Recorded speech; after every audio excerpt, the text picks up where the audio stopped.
Becki Hawkins is a hospice nurse and a chaplain. She is the author of Transitions, A Nurse's Education About Life and Death. She sat beside the bedside of seriously ill and terminally ill patients for more than 30 years as an oncology and hospice nurse. During that time, she listened to patients describe various kinds of spiritual experiences, including near-death experiences. Becki will be sharing these stories, including the lessons she learned from them tonight. So please welcome Becki.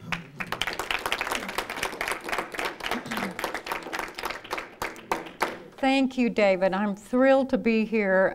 It's such a gift. When he was talking earlier about how, how did you find us, and how did you connect, it just reminds you that there's so much more going on than meets the eye about how these supposedly coincidences happen. Actually, I think there's much more behind that. Let me just share with you a little bit about me. I do want to thank David for this opportunity to be here. I did email him and just happened to say I thought maybe I could just meet him while I was here in Sedona visiting my precious friend Dorothy. And he sent an email right back and said, could you speak? So this is just another one of those things that just worked out, and I'm just really tickled to be here and be with you. My first exposure to nursing was when I was 19 years old, looking for a job 6 weeks after the birth of our daughter. The only job available in the newspaper ads was as a nurse's aide in a nursing home. Why not? I thought, let's go try it. It was the hardest, least paying job I've ever had in my life, and I fell in love with it. I fell in love with those patients and the stories that they were sharing with me, and it was my first exposure to seeing people die. That was when and where I decided that I wanted to go to nursing school someday. Didn't have any money. It took me 7 years before I could get to go to nursing school to become a registered nurse. I graduated in 1980, and my first job was at a big hospital in Tulsa, Oklahoma, on their brand new oncology ward. Again, I fell in love with the patients and their families. It was very, very hard work, and I couldn't believe at first I was getting paid, but that wore off. Over the years, I worked with oncology patients, outpatient oncology, hospice, home health hospice. I took 2 years of training and became a hospice chaplain and a hospice volunteer, and now I'm retired and I just visit people. Early in my career, while I was working on that oncology ward one evening, I lost 3 patients. When I got home, I was trying to tell my husband about it. There were so many emotions that I was trying to deal with. I didn't know quite what to do. He said, why don't you write that down? Because I don't think I want to hear all that stuff. He said, and maybe it'll help you with your emotions. He said, just write that down. So early on, I started writing. I visited our local newspaper office, talked to the editor, and said, what do you think? Could someone else use some of this information? And he goes, yeah. He said, can you write one every week? And I said, sure. My first article was in May of 1986, and I write one every week to this day. Now I have 30 years of these memories in my office at home.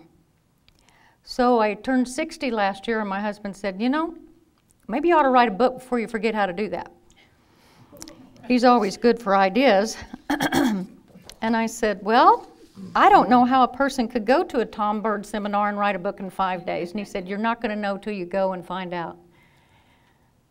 And I did. I wrote my book in 5 days because what he told us was bring it up from your heart, not just from your head, and it will come, and you can birth that book. Dying people can teach us so much about life. What we have to do is be present to them and listen to them and hear their stories and the stories of those who have near-death experiences. Perhaps some of you can even relate to that.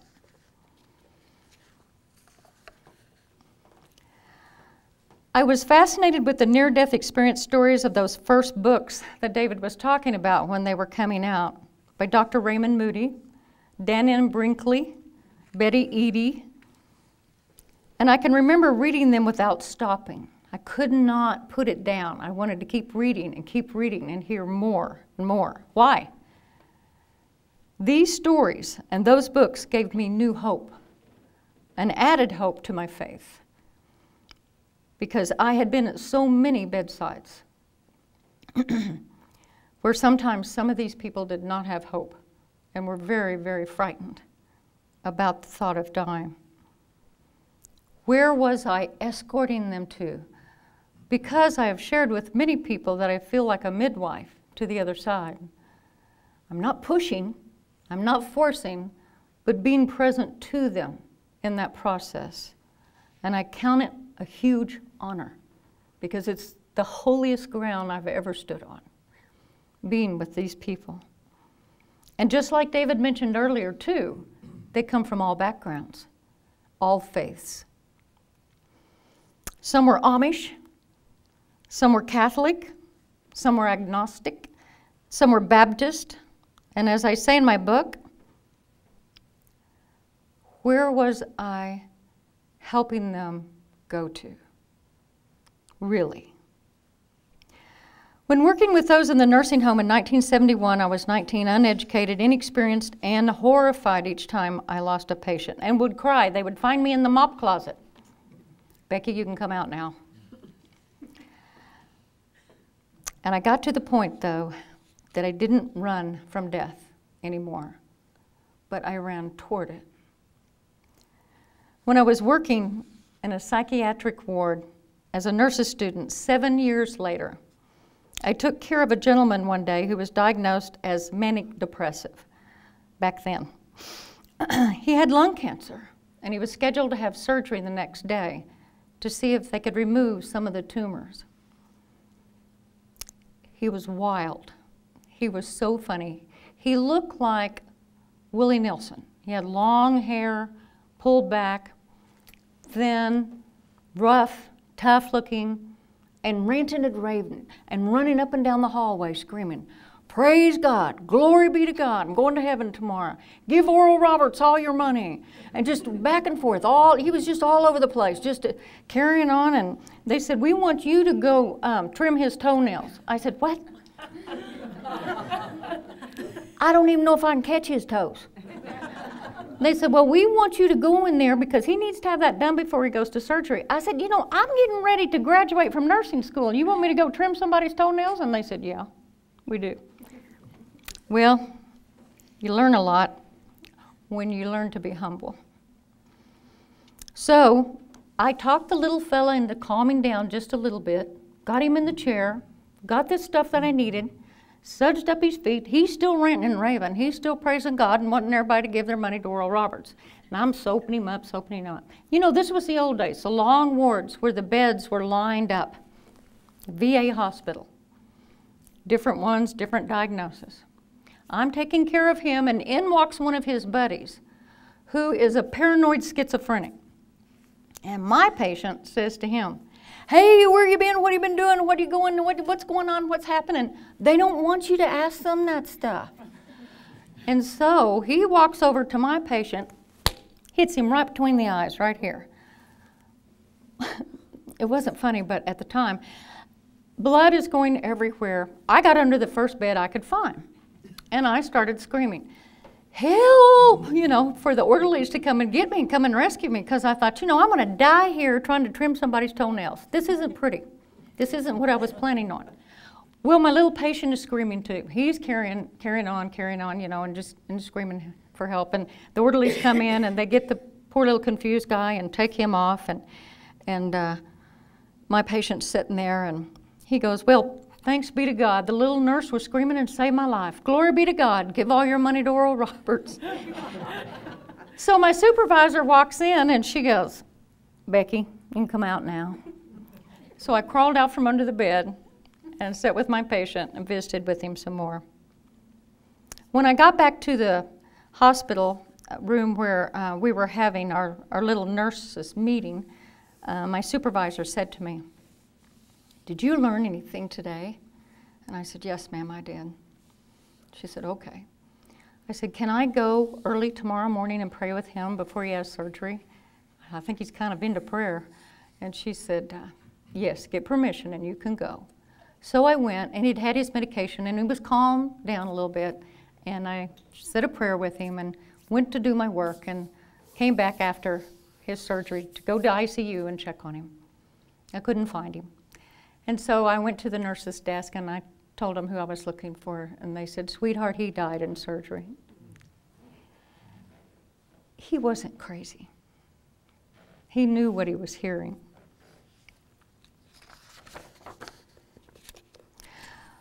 One evening at a fundraiser dinner in our local community, a very kind lady pulled me aside and said, "Say, Becki, you know, I've been reading your stories in the newspaper, and you had one about a near-death experience the other day, and I had one when I was 4 years old. Will you call me so we can get together and talk about it?" So I did, and I went to her home and visited with her. We sat down at her kitchen table. Beautiful woman in her 70s, very strong, very positive, very precious. She said, "Well, you know, I was 4 years old and I had polio. I was in the hospital in the children's ward, hospital in Tulsa. There again, many, many, many years ago, the beds were lined up." She said there were little white metal beds lined up. She said, "I was in so much pain. I didn't think I could stand it." And her father was at her bedside with her, and she saw the nuns and watched them going up and down the hallways to take care of the children. She was in such terrible pain, and all of a sudden, she said she was out of her little body and raising above it and watching her dad try to, you know, get her going again. He was concerned. He could tell she wasn't breathing anymore. And she said, "Becki, I was in the most beautiful place." She said it was all light and it was bright, and I was surrounded as like it was a cocoon of warmth, and I was not hurting anymore. There was no more pain. And she said, "I saw the nuns come from the other end of the hall, rushing towards my body." She said, "I was filled with such indescribable love. I cannot find a word to tell you what it was like. There was so much peace. But I could see my father's anguish at the thought of losing me. And all of a sudden, I was back in my body with all the horrible pain. And I tried to tell him, 'Dad, I died.' And he said, 'Shh, don't tell anyone that. That was just a dream.' Years and years later, when these first books started coming out, she read them. And she said, 'At that point, I knew it was not a dream, just as I had thought. It was real.' When I was working in hospice, a spouse of one of my patients called our office to ask that I come over right away. He was a very precious elderly man, white shock of hair, a little Pentecostal minister. His wife was his second wife. The first one had passed years before, and this wife had been one of his parishioners.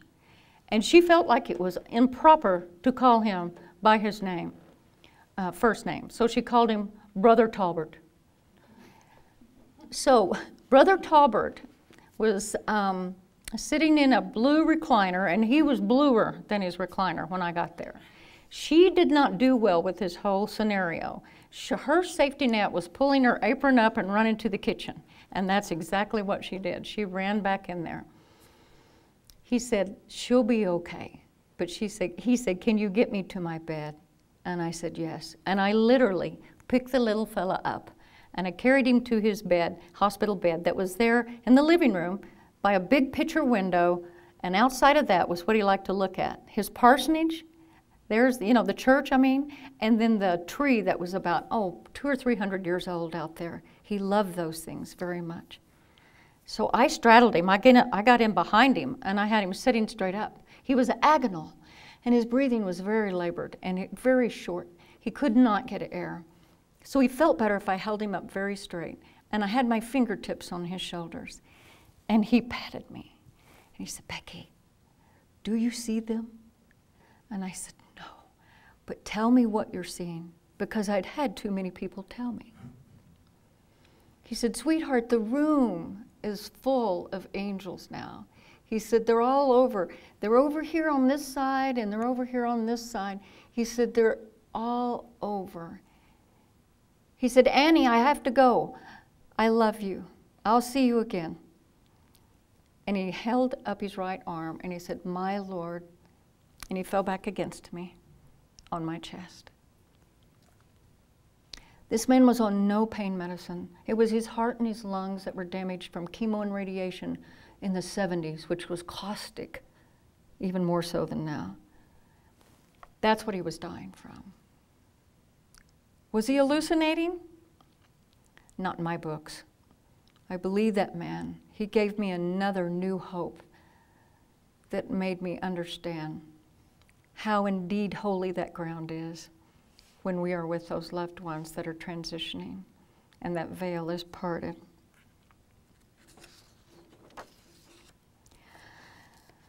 One day I was assigned to go see a lady who had been admitted into our hospice program after leaving ICU. She was another cutie. She lived in a house that had red shutters and pink painted on the trim, and there was flowers, pink and red flowers, going up the sidewalk to the house. She, when I found her inside there, she was sitting in a rocker that was pink flowered covered, and she had a lot of things surrounding her. But before we could do any paperwork or anything, she said, now listen here, we got to have a talk. She said, they brought me home from ICU, and I've been at Heaven's Gate 3 times, and they shocked the snot out of me all 3 times and brought me back. She said, if you try to lay a hand on me when I start to pass, I promise you I'm going to haunt you when I do get to die. She said, don't be doing that. She said, if I have to, I'm old, but I'll get DNR tattooed across my chest. I said, sweetheart, it's okay. I believe you. We're going to help you. We're going to assist you. We're not going to try to keep you here. She said, all right, then we can talk. But it was very important to her that no one try to rescue her again. She said, you know, I'm 82 years old. My heart's failing. I'm not going to get a heart transplant, and it's okay to go. My husband went on ahead of me. I'm ready to go. Let me go. She said, you wouldn't believe the music I was hearing. You wouldn't believe the light. You wouldn't believe the love and the peace. She said, don't do that to me. And I said, we won't. She said, okay, now let's talk about what we will do today. She said, while I'm sitting here, she had a full bodice apron on. Guess what color it was? Pink. And she was going through boxes of stuff, and she was labeling some beautiful china, some depression glass, Roseville pottery, all this stuff, putting her nieces and nephews' names on it. She said, you know, it's a shame on this earth how we put stuff away in a china cabinet. We don't ever get it out and use it. She said, what are we waiting on? Here I am, and it's time to go, and I'm getting it out of the cabinet to give to somebody else. She said, the thing is, most of our stuff that we've got is either going to end up in a garage sale or an auction. We're not taking it with us. And I had one lady tell me that. She said, I've been down to that funeral home making my arrangements, and she said, I want to tell you, I looked at those coffins, and they don't have any luggage racks. She said, you know, we need to just be about using our stuff and enjoying our day. So I sat with her, and I tried to listen to what she wanted to say. It was important to her. It's important for people that we hear them and know that their lives mattered and that they can say what they need to say. And that's what she wanted me to know. It was a joy. I had decided when I was going to go back the next day that I was going to cut some of those pretty pink and red flowers and put in one of those beautiful vases for her as she continued to go through stuff. But her neighbor met me at the door when I got there. She had died during the night in her chair. And I was happy for her that nobody tried to bring her back anymore, that she was able to move forward. About 2 years ago, I went to visit a friend of mine I've known just about all of my life. He was dying and he wanted to chat. He talked about his Army days, and he had these wonderful albums full of pictures from those Army days. His career, he was a sign creator, neon signs, and he was so good at it. He did such a good job. His family, and then he turned to me and he said, "You know, Becki, I am not afraid to die." Anytime anybody says that to me, I'm curious to know why. I said, "Really? Why? How come?" I asked that in all sincerity. He said, "Well, because I've already done that." And I said, "Oh, you have?" I said, "Let me hear your story." He said, "Last year I was having a terrible pain in my gut." He said it was bad, and I told my wife, I said, "We got to get to the hospital. Let's go. Let's get the car. Let's go." And he said, "We got in there, and they were working on me, and things got serious." And I could tell that there was quite a bit of urgency, and I was deciding that I was going to try not to worry about it. All of a sudden, he said, I was out of my body, and I was sliding down this beautiful slide, and all of this beautiful blue, watery-like stuff was around me, swirling around, and he said it was peaceful, didn't have the pain in my gut anymore. He said it was just wonderful, and I was just feeling all of this love and this peace and this joy and everything, and he said, I heard my wife's voice. "Honey, please don't leave me yet. Please." He said, I turned myself over, and I grabbed a hold, and I pulled myself back up, and there I was, back in that ER, and they were working on me again. He said, "Don't you think that's strange? I never did really leave that ER, did I? And all that noise that was going on, all that commotion that was going on around me, and all I heard was my wife's voice." I want to read a story to you out of my book, one of them, about a little fellow that was a real treat. The title of this is called "Feeling Like $1,000,000." It was so hot that summer that grasshoppers were committing suicide, throwing themselves onto the blistering pavement and looking like their own version of popcorn shrimp. I loaded my car with sweat running down my back. Gross. I was trying to remember all that Larry needed: blue pads for the bed, Foley catheter, draw sheets, anything that he needed to help make him more comfortable, patches for a bed sore that was starting to appear on his tailbone. And walking from my car to his front steps, I heard the sound of crunching gravel. But there was no gravel, it was the grass. So very dry. I let myself inside and hollered my arrival. "Larry, it's me. I'm back." He said, come on in here, sis. Come in here and sit down. Put all that stuff down on that card table. My daughter brought me over here yesterday. She was tired of trying to balance everything on that top of that chest of drawers. And I'm feeling like $1,000,000. Sis, I tell you what, you check my blood pressure and I bet it's perfect. I, however, was eyeballing his urine drainage bag. It was dark red. "Now, sis, I see you peering around to see my pee bag, but not to worry, my dear. I'm telling you, I really feel great." I started digging out the blood pressure cuff to see if his blood pressure was probably rapidly falling, and put his cold, bony black and blue hand, he did, on my forearm, and he said, would you please just stop here just a minute and sit down? I'm trying to talk to you." "What is it? What are you trying to say, Larry?" I earnestly asked while putting everything down, sitting in the metal folding chair that a neighbor had brought by. He started smiling from ear to ear. "Wait till I tell you this." He said, "My mother came to see me last night." I said, "She did?" I said, "How old is she? You're 80-something. He said, "She's been dead for 10 years. He said, "She came and she said, 'Sonny boy, I'm going to help you. You're going to be dying before long, and I don't want you to be afraid. I'm going to be right here. I'm going to help you cross over, so you don't have to worry about that.'" And he was pointing to the corner of the room where he had seen her. "Then what?" I asked, getting even closer to him, not wanting to miss a word. Well, there were two white figures on either side of her. I said, were they angels? And he goes, well, I don't know. They didn't have wings, but they was white.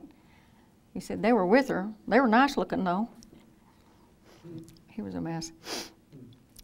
He said, I asked her, Mother, am I dying now? No, sonny boy, not yet, but soon, and I'll be with you. He said, you know, that light began to fade a little bit then, and she was gone. They were all gone. But I tell you what, he said, I believe with all my heart that she'll be here. And he said, see, that's why I feel like $1,000,000 today. He said, it doesn't matter what you see in that bag. And it doesn't matter what my blood pressure is anymore. It's okay. Why don't you put your nurse's bag down and just sit with me for a little bit? He said, I think I'd like that. He said, I just wanted you to know. He said, but I prefer you don't tell anybody while I'm still alive. They'll think I'm crackers. He said, I don't want anyone coming in here and trying to tell me I was hallucinating. And you don't need to keep putting that salve on my elbows either. And you can carry all that other stuff back too. And then we both started laughing and grinning, little crying.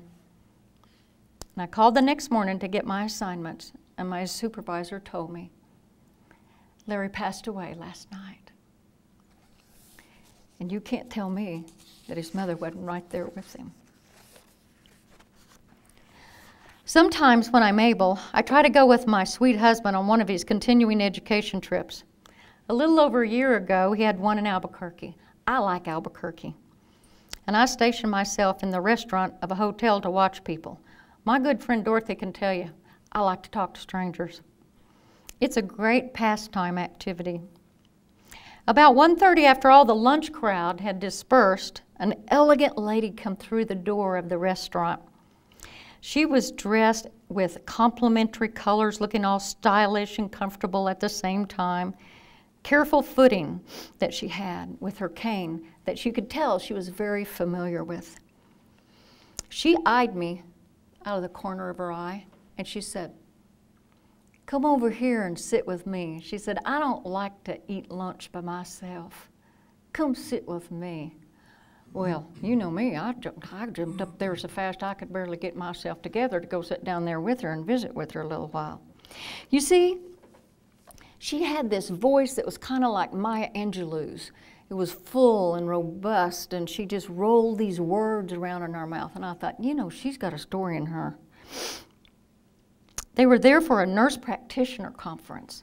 Not only was she a nurse practitioner, but she was a professor in the college teaching the nurse practitioners. I was in awe, just wanting to sit there and visit with her. But that's not what she wanted to talk about. What she wanted to talk about was me. She said, what are you doing? Who are you? What are you doing with your life? Get over to that page and share some of that with you. I told her about my career in hospice. Hospice, she said, and she rolled the word around. Tell me, have they, in your experience, ever shared with you before what they were seeing as they were passing? Yes. Some do. She put down her fork and she wiped her mouth with her white linen napkin. She said, you know, my sister, many years ago, had an experience. Her husband called me one night and said, something's wrong with Margaret. She's in bed and she keeps passing out. What should I do? She said, well, call an ambulance. Call her doctor.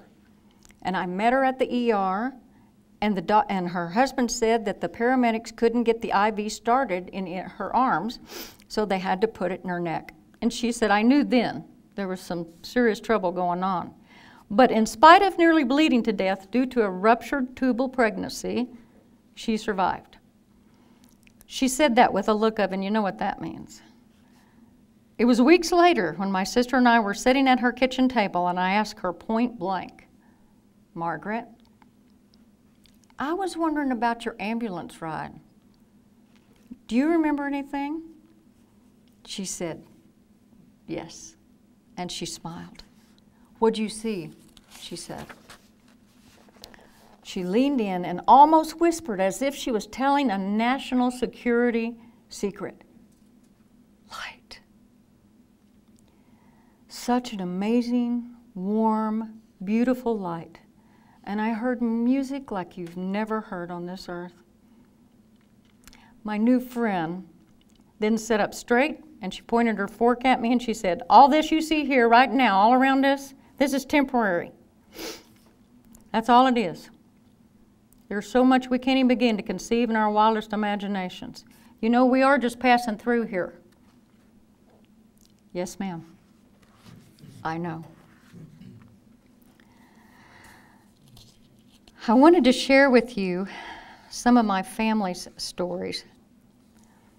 I think that's one of the things that gets our attention the quickest, because we can read these books and read these books and read these books, but until it happens to you or a loved one, sometimes you're doubtful. My husband's mother had a massive stroke in the early 80s. A friend of hers noticed at the convenience store that they owned when she arrived to open the front door early that morning that she wasn't speaking clearly and thought I should come and get her and take her to the hospital. When I arrived, I could tell that she was in distress and headed as fast as I could to the hospital. She did survive, although her blood pressure was something like nearly 300 over 200. It was crazy high, but she did survive. She was able to live at home for a few years with occasional help from a home health agency and the family. But then she broke her arm and leg one day in the bathroom trying to maneuver and didn't do very well. We took her after her hospitalization to a nursing home, and that's where she was for about 12 years. During that 12th year, after an exam by her doctor, due to her complaint of abdominal discomfort, she was scheduled for x-rays and then surgery because of a partial bowel obstruction. Even though she knew it was risky, she wanted to proceed. She said she didn't want to die and was afraid it might be cancer and she wanted to get rid of it. A couple of weeks after she returned to the nursing home, she called me wanting to talk to her son. She said, I need to talk to John. And I said, he's in Oklahoma City. Can I come? And she said, yes. So I went and I sat on the arm of her chair. My daughter had named her Ninny when she was a little girl. And I said, Ninny, tell me, what is it that you need to say? She said, I died when I was in the hospital.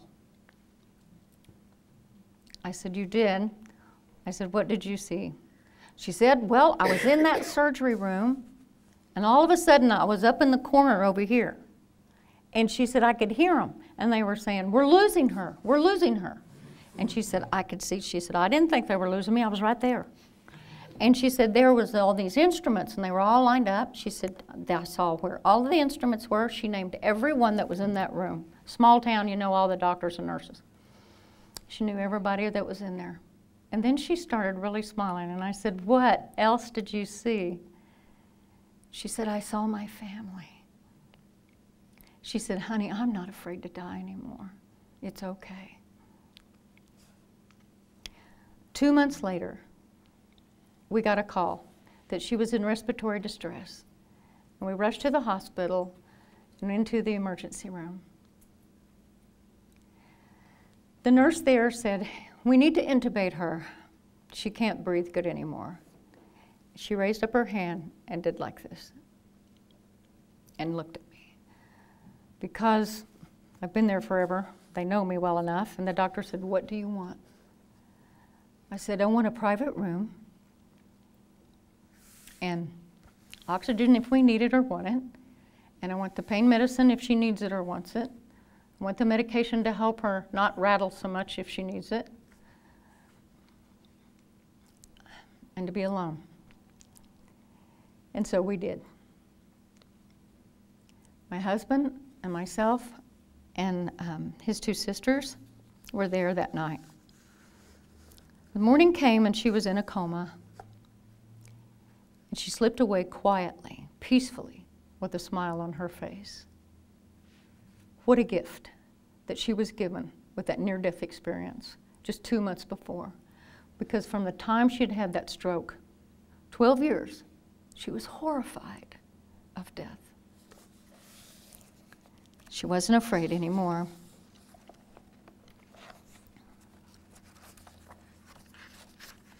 I'm going to share another one with you. When I was getting ready to come to Sedona to write my book last year, my husband and I were in Oklahoma City visiting his uncle, and his uncle's wife was dying with brain cancer.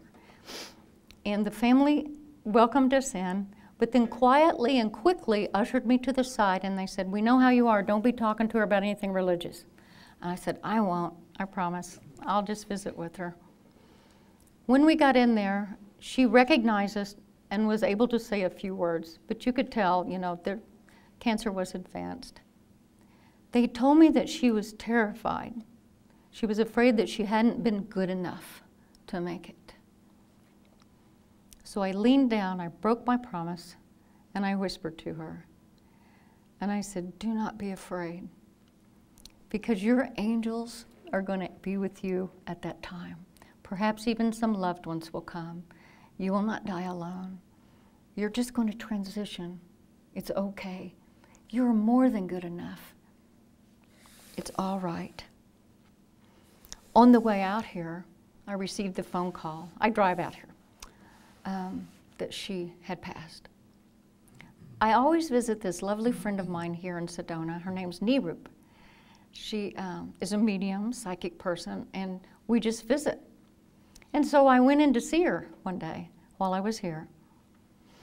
And she said, "What do you want to talk about today?" And I said, "I don't know. How about the book?" And she said, wait. She goes, "There's somebody that's jumping up and down, spiritual realm, all excited about seeing you, wanting to thank you, a female, white hair." She said, "Do you have any idea who that is?" I said, "I've been doing this for 30 years. I don't know. I'm not sure." And she goes, No. "This is somebody that's just crossed over." And she said, "You helped her cross over with no fear. She wants you to know that she wants you to tell the people at home, I made it. I was okay. I was good enough." So that was pretty precious to me. My brother, I don't have to read that. I can tell that to you. 4 children. I'm the oldest. He was the youngest. And the last chapter of my book is called My Brother's Keeper. My brother was a tough guy, welder, been in AA 15 years.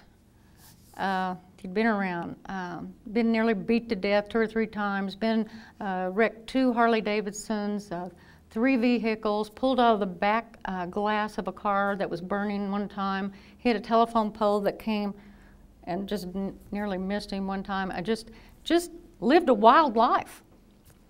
But he and I were close. He moved home, asked my dad if he could come and live with him, because my dad's wife had just passed with lung cancer. And went to work for a local business doing welding. He did good for about a year. We met him in Walmart one day. He said, "Becki, I got to go have a CAT scan." He said, will you go with me?" And I said, "Yeah, what's going on?" He said, "Well, I'm coughing up some blood and having trouble moving one of my arms, and you know, something's not right." They thought it was pneumonia, but I don't think it's pneumonia. I said, "Okay." Well, indeed, I met him there. I said, "Let's get this going. We'll get this checked out." He could barely speak because he was so afraid. And we did, and they told us that, yes, it was bad, and that they would set up an appointment for us to see the oncologist. That would be about 12 days away from them. One of those days during that time, we went to my sister's birthday party. and came back, and he was chilling hard. And I said, do you want to go to the hospital? And he said, no. He said, let me sit in Dad's recliner, take some Advil, I'll be okay. If I need you, I'll call you. And no more got home than his name has shown up on my phone, and all I can hear is gasping, gasping, gasping. And I said, I'm on my way. I'm calling an ambulance, I'll be right there. And hung up, called my dad, who was in the other end of the house, and I said, Daddy, get into Jeffrey, he can't breathe. Get him up, hit him on the back, shaking. It could be there's something, you know, occluding his airway passages. When I got there, the ambulance was there. My brother was sitting in the recliner. They were getting ready to load him, and he was purple. He was barely getting any air at all. But they loaded him. They took him to the hospital. We went to Tulsa after that. We were there for 10 days, and that's when we started radiation and chemo. The tumor was wrapped around his aorta, into his lungs, and was all over the place. They said, we cannot save your brother, but we can buy him some time. And my brother said, I want all the time you can give me. I want all the medicine you can give me. I want to do it. I said, okay, let's go. We'll do it. I'll hang with you. We get back home after this hospitalization, and every day with radiation, you know, you got to go every day. And so I'm in the car driving him one day, and he taps me on the shoulder. I about died that night at the house. I said, well, no kidding, you were purple. And he goes, no, I about died. And as soon as he said that, I turned to him and I said, what did you see? He said he was choking, choking, choking. And then all of a sudden, he's up. And he's in this warm, beautiful place. And my mother, our mother is approaching him. She died in 2002. And she's on his left side. A friend who committed suicide a year before comes and I was on the right side of him, a dear friend. And my brother knew what was happening, and he said, please, please, not yet. And my mother said, then breathe, son, breathe. Boom, there he is with the ambulance people. He said, what do you think about that? I said, what do you think? He said, I think they bought me some more time. I said, I think you're right. You see, what was so huge with that was that he and my mother were so very, very close. She was closest to him. So that was huge, getting to see her. But the other thing was, we were told when we were little kids, if you committed suicide, you went to hell. Well, number one, I don't believe in hell as what we were taught as a child anymore. And number two, it gave my brother the realization that his friend did not go to a horrible place. Because that was one of the reasons why my brother was so concerned about dying. Am I good enough? I've lived a rough life. Who will take me in? Who will speak for me? And he had peace. He died a year later. What have I learned from these patients? A lot. I wish we had several hours to tell you, but I'm going to just tell you a few things briefly. I want you to know that I am not afraid of dying at all, not one bit. I've been at so many bedsides, I can't begin to tell you the number. And I am not afraid. I believe that we are beautiful spiritual beings who are here for a very, very brief time in these clay vessels to learn lessons for our souls and to learn how to love one another better, to learn how to treat each other the way that God wants us to treat each other. And then I think we move forward. I believe that we are here with great purpose and on purpose. Do not think for a minute that you're an accident. And you were born to who you were born to. And you were with people that you are with now as a great divine plan. We learn from our families a lot sometimes that we don't want to learn. But they are teaching us as hopefully we are teaching them. I believe we're here to take care of the earth too, and all the animals, the plants, everything. And when we do that, my patients teach me that it's not about getting an award. It's not about getting a pat on the back or applause. It's because it's our duty and a really wonderful opportunity. You see, all those who tell me of their near-death experiences say they want to contribute in any way to make a difference in whatever their life has left for them here, in whatever little town they live in, whatever community, whatever business they're doing. And they love sharing their story, and they don't care whether you believe them or not. That does not matter to them. That's not a big deal to them.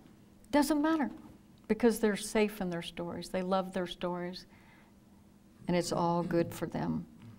And I never tire of hearing another one. When someone approaches me and asks me, do you believe that we have many lives? I don't know. I can't tell you that for sure. It makes a lot of sense. I don't think I can learn everything in one lifetime. But if you do, I think the most important life that we're to be concentrating on is this life, this journey, this day, this time. This is what we're supposed to be about. I was taking care of a sweet cowboy patient one time in the oncology ward. He didn't say a whole lot, but when he did talk, I paid attention. I was getting the supplies ready to give him his chemo. He said, Becky, I want you to put that stuff down there for a minute. I want to talk to you a bit. I said, well, what's going on? Well, I know you're going to give me that medicine that's going to make me drowsy, and I want to share something with you. I said, what do you want to share with me? He said, well, I've been thinking. You know, they told me they got to this quick enough, they think, and I'm going to be all right. He said, but you know, when you hear the word cancer, you start thinking, what if this is it? He said, you know, about the only good words my neighbor ever hears out of me is I'm cussing my cows.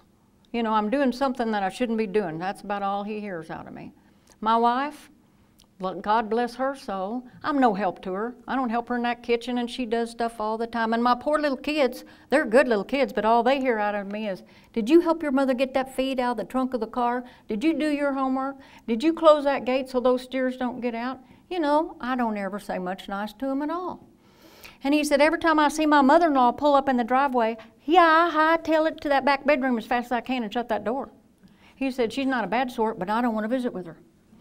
He said, I go to the church and I sit on the back pew and I give them $2, but as soon as I think that minister's about done, I get out of there. He said, you know, they're not a bad sort. He said, but they kind of like to talk out of both sides of their mouths. He said, you know, they kind of can be ornery.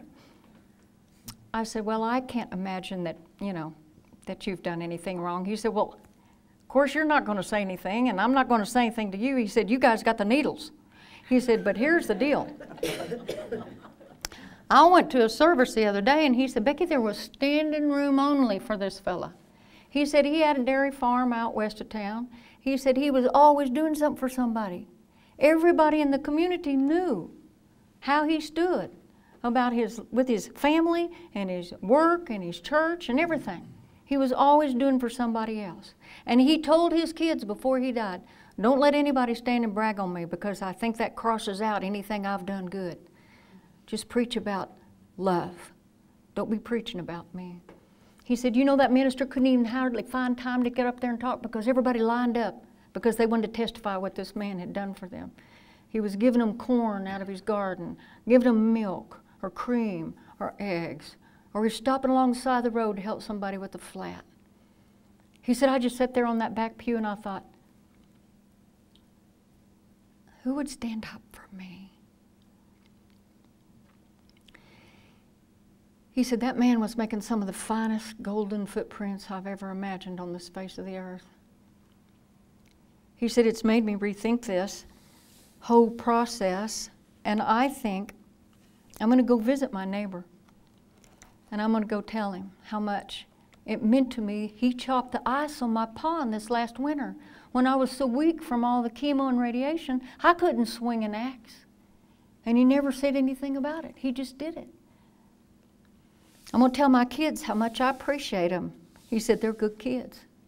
I want them to have good memories of me talking to them about how I love them. I'm going to tell my wife how much I appreciate all she does. And I'm going to quit eating dinner in front of the TV with my Roy Rogers TV tray, and I'm going to come in there and sit at the table with them. Spend time with them. He said, I do have to be honest with you and tell you I might not be as quick and as good about my mother-in-law. He said, but I'll try. He said, you know, she's not really a bad sort either. I'm going to try to hang out with her a little bit more. He said, I think it's really important that I give that church $5 instead of $2. And he said, I might let that minister shake my hand. He's not a bad guy either. He said, you know, church isn't for perfect people. He said, you know, in the same pew there might be somebody that's a cussing person and somebody might be a snob. He said, I think that church is for everybody. I said, well, I want to tell you this. You, my friend, have left golden footprints here today. There wasn't a dry eye in my recliners where these people were lined up getting their chemo. Because you see, each one of those people heard him, and it touched them, and it made a difference. He was saying things that a sermon would give to other people. I put the Band-Aid on his hand after taking his IV out. He put his sweat-stained cowboy hat on, and he nodded to each one as he left without saying a word. And he shuffled off in his cowboy boots to the elevator, and he left. You are all precious and beloved. Don't ever forget that. And everything that you do does matter to somebody else. Find out whatever it is that you do well and do it. Give to the world, give to your neighbors, give to others, because you have it within you. Everybody does. That special talent, that special gift. I can't cook. I can barely boil water. But I got 2 sisters that can cook like you can't imagine. And one of them's always baking bread, zucchini bread or something, and taking it to somebody. She doesn't want a pat on the back. She often doesn't even let them know who did it.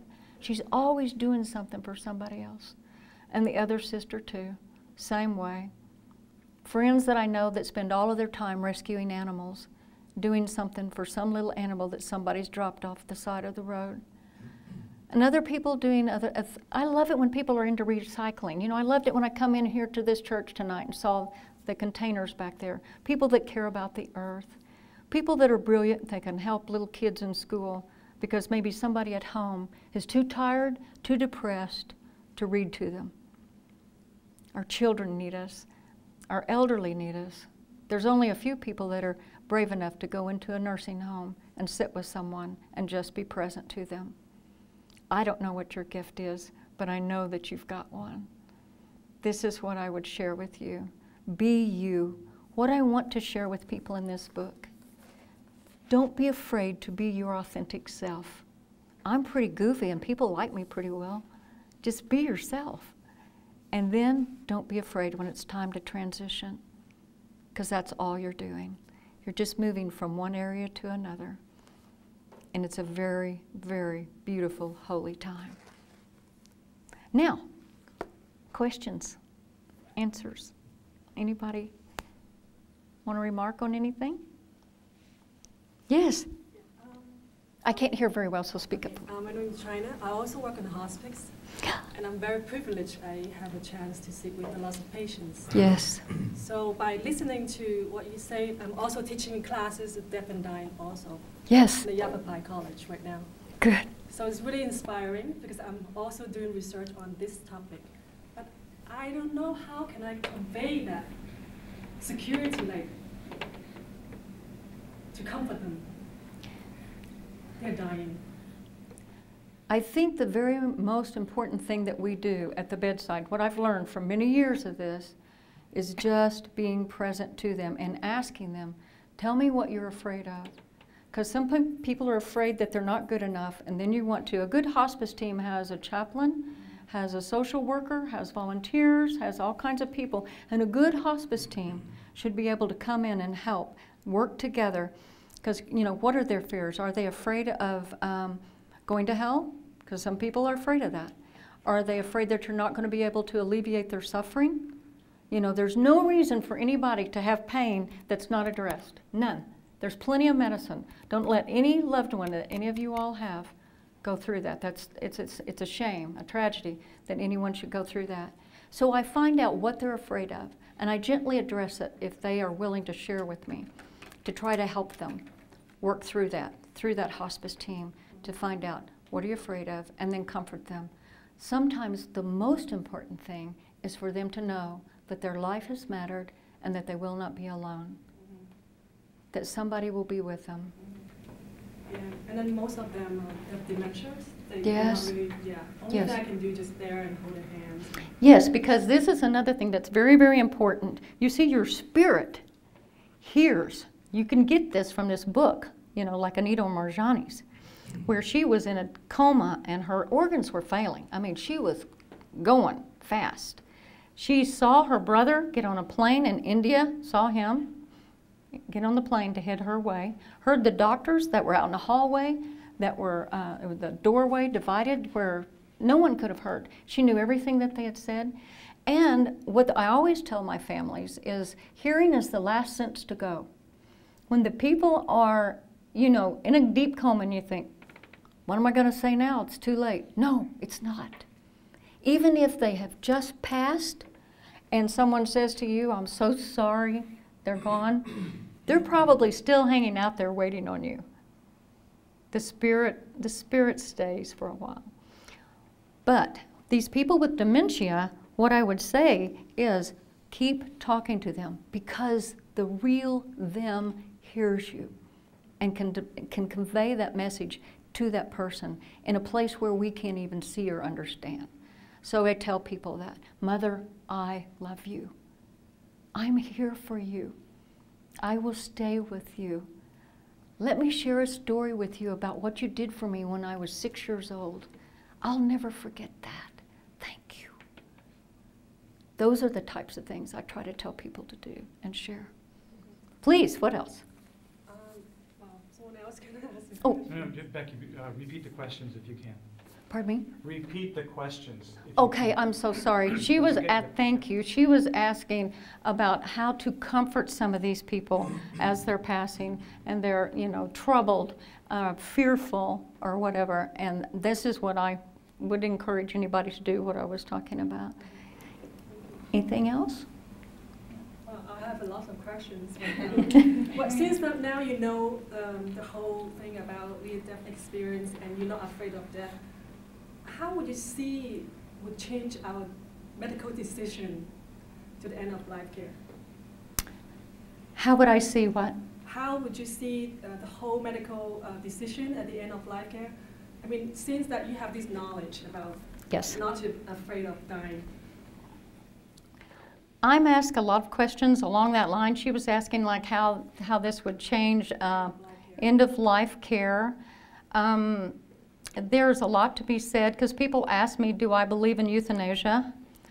I can't do that, but I never tell anyone that's thinking about that they are wrong, because what we need to understand, people, is this is your life and this is your death. And we should always be able to choose how we want things to happen. Because sometimes people are trying to explain to a family member, I don't want any more chemo. I don't want another kidney transplant. I don't want you to put another valve in my heart. I'm ready to go. You need to let me go. And have to fight with the system, fight with the system, fight with the system to get them to understand. I had one lady that pulled her feeding tube out 3 times. And her daughter would call me and come put it back. And I said, okay, we need to have a talk. She doesn't want the feeding tube in there anymore. Well, she'll starve to death. I said, no, the cancer's killing her. You're feeding the tumor. It's okay. And of course, the doctor had to come and tell her all that so she could hear it and feel okay about it. But there's the end of life care is something that needs to be addressed all over again. And guess who's going to make the difference? We are the ones. All of us need to speak up and let everybody know how we're going to do this. Yes, sir. I was wondering, so when people die, there's like sometimes 2 different scenarios. One is they have their whole family and friends around, and they're kind of sharing in the experience and supporting the person in their transition. It seems really wonderful to have a community of people there as one's dying. And then you have people that die when no one's around. It's like they wait until people leave the room to die. Can you say something about that? Did everybody hear his question? What he was talking about? How some people have, all the, siblings there and everybody there, and it's a kind of like a real nice little movie scene, where it's real peaceful and they die. It doesn't always happen like that. Sometimes there's siblings that are fussing over, Fred's out there in the hallway. Why won't he come in here and sit with the rest of us instead of staying out there? This is a huge matter I like to address with families and visit with them. Fred, especially at the home, Fred may be one that can mow the yard. He's not good at the bedside. Betty may be really good at the bedside. Mother's love is the same for both of these people. Don't be putting a guilt complex on Fred if he's more comfortable mowing the yard. Jane Ann may be comfortable doing the books, keeping up with accounting and all this other stuff, and she doesn't want to get anywhere near that bedside. She loves her mother dearly, but she doesn't want to do that. We need to not judge anyone where they are. Accept people as they are, where they are, and understand that that's not our deal. This is our deal. We're to take care of ourselves and what we're doing, how we're standing beside the bed, and not try to say, you're hurting Mother. You're breaking her heart. You have no idea. There's been instances where people have spoken of a brother that's at home and Mother in spirit goes and visits him before she dies. Sees him, and he sees her. And also, what really broke my heart once on the oncology floor, I don't know, I had probably 10 or 12 patients running, giving blood to somebody, packed red blood cells, platelets, whatever, and then high potent antibiotics because of somebody's white counts being so low, introducing someone to chemotherapy for the very first time, and 3 people die. You can't be in every room, but I'm just trying my best to do all of this. And I go in to visit this one lady. No one is with her. And she was so sweet and so precious. I said, I'm so sorry that I'm not able to sit with you. And she said, Becki, those other people need you. I'm fine. I'm really fine. So I would run out and do some more, go back in. She said, you need to quit worrying about me. I'm not alone. Okay. She said, it's okay, sweetheart. I've got people here. I ran out, did some more, and came back in. And she was gone. Broke my heart. But then as I got older, I began to understand that she wasn't alone. That there really was somebody with her. Yes, the scene at home where there's dissension, there's people sometimes fighting over possessions before a person takes their last breath. There's all kinds of scenarios. But this is planet Earth. We're here learning lessons, and these types of things happen. And you just have to understand. Try to observe it without judging anybody where they are, and just, do your deal the best that you can to be present to someone else. That was a good one. Yes, sir. What is an estimated percentage of those who have a negative experience? And I'm asking you to speculate now, but is it possible that fear is driving that negative experience? And are there things that hospice workers can do to alleviate that and maybe prevent that negative experience? That spoke to her question earlier. Did you all hear his question where he's wanting to talk about, what's the percentage? David can speak to the percentage better than I can. 1 in 5 is the best estimate we have right now. 25%. 1 in 5 people have some kind of distressing near-death experience. It's a very small, very, very small percentage that actually have full-blown hellish experiences, but some are afraid of the darkness, for instance, yes. or something else. Some anxiety. 1 in 5 is our best estimate right now. And yes, what you're saying is a lot of that is driven by fear. And what I was speaking to her about is trying to find out what these fears are. Because if it is something along the line where they have had this doctrination of that, you know, there's a vengeful God waiting for them, and he's got these books, and all of this stuff is in there, and they're afraid they've done not enough good, then, you know, that's a really heartbreaking thing for somebody to be afraid to die because they think they're not going to be good enough. So you want to get somebody in there to visit with them and help them to understand, you know, you can let go of that one. You can let go of that fear. Please. You're so good. You're fine. It's okay. You know, to readdress. And I hope we as a society will begin to understand that too.